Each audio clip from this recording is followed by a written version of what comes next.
Alright guys, we are back. Welcome back to the channel.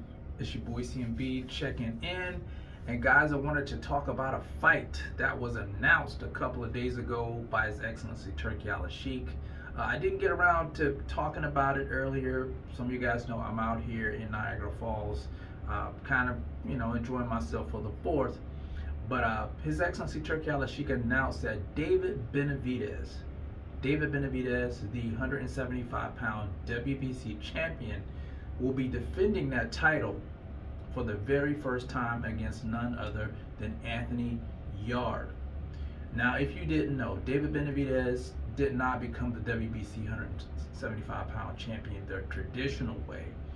He was elevated into that position due to the fact that Dmitry Bivol, who was the undisputed champion after winning a second fight with Artur Beterbiev, was stripped because His Excellency Turki Al-Sheikh won a trilogy matchup with Artur Beterbiev, and David Benavidez, being the WBC interim champion, was up next. He should have got an opportunity.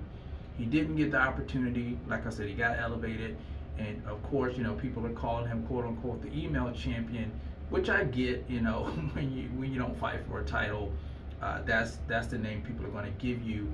But you got to give David Benavidez his props. Even though he was elevated, he's been putting in the work, guys.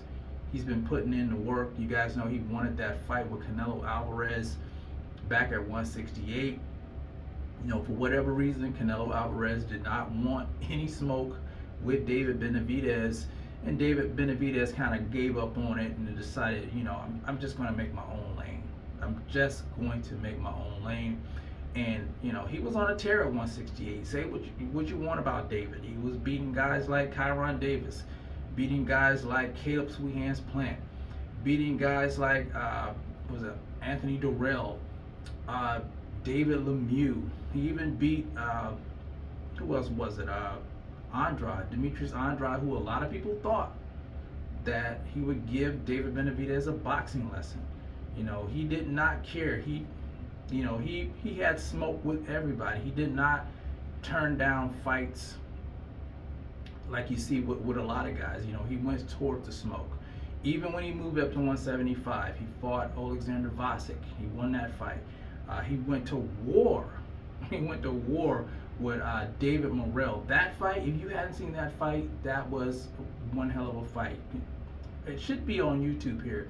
Go back and watch that fight, and it shows you the dog in David Benavidez. That shows you how great of a fighter he is, and he can be. That was very entertaining in my opinion. So I'm going to give him the edge in this fight with Anthony Yarde.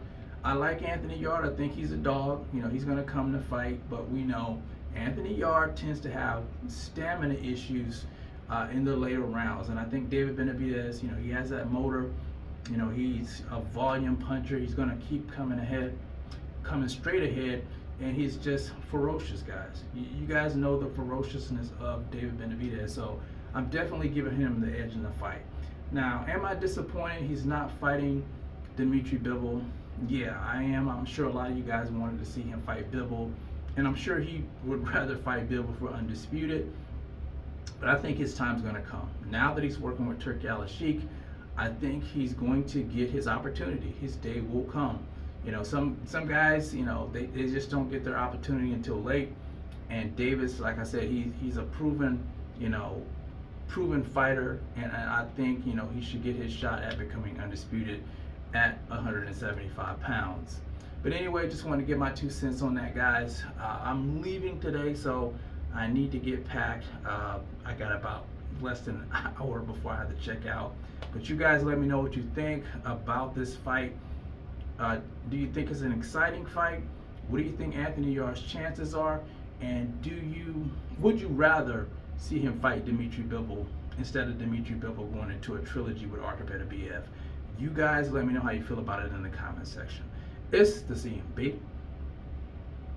I'll talk to you guys in the next one, and I'm out.